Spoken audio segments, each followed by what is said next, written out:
Let's bring in NewsNation Chief Washington anchor Leland Vittert, host of Unbiased. Leland, this is not the first time the former president has surrendered to officials. What are you expecting today? About the same as the past three times. We used to say in the Middle East that there's very little learned in the second kick of a mule, and there's very little learned in the fourth indictment. So we can expect a couple of things. One, the president's going to fundraise off of this. The former president's already started to. We understand that there's already merch to be had with the mugshot if there is one. Does he turn it into a poster? Does he turn it into T-shirts, hats? Who knows? But it's going to become a thing. He's going to make comments at some point where he'll go after the district attorney and to proclaim himself innocent of these charges. It sort of is, you just are following something. And look, it is news. It is quote unquote unprecedented, but it's a little bit like the fourth moon landing. We kind of know how this is going to go, and we know the political ramifications of it, which is that probably it's going to help President Trump, former President Trump, in the polls vis-a-vis his other Republican competitors. And we don't yet know really what it means for swing voters in places like suburban Atlanta, places like Phoenix, Pittsburgh, Philadelphia, Charlotte, in Wisconsin, in Milwaukee, with female suburban voters that are going to end up deciding the general election. And Leland, we also know that Mr. Trump did not appear last night at the debate, but he was front and center. Let's talk about that debate for a moment. You watched start to finish, and through the party's current frontrunner, Donald Trump, he opted to skip that, like we said. But that didn't stop him from being a central figure in the conversation. About an hour in, the candidates were asked if they would support Mr. Trump if he were convicted. So 6 of the 8 raised their hands. Florida Governor Ron DeSantis, South Carolina Senator Tim Scott, former UN Ambassador Nikki Haley, biotech entrepreneur Vivek Ramaswamy, and former Vice President Mike Pence. And North Dakota Governor Doug Burgum, were you shocked by the 6 saying that they would support the former president? And were you surprised that any of the candidates had what they had to say about him?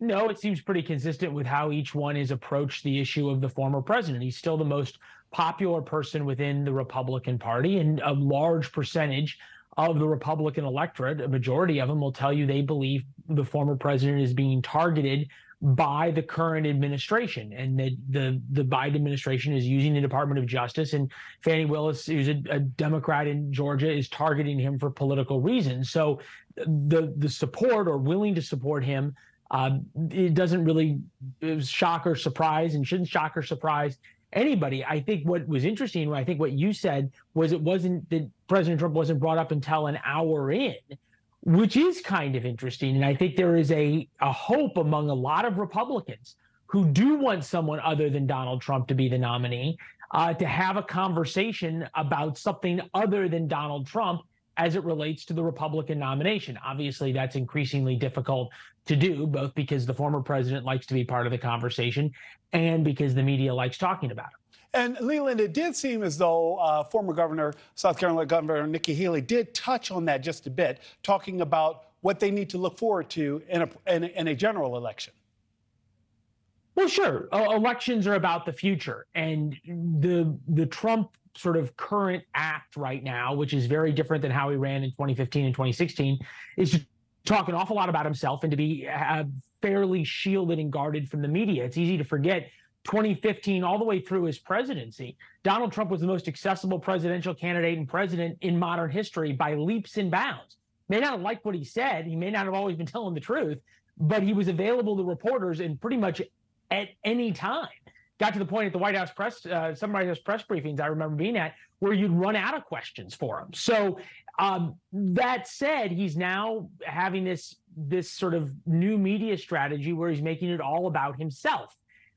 That's not what voters care about. And it may be what Republican primary voters care about.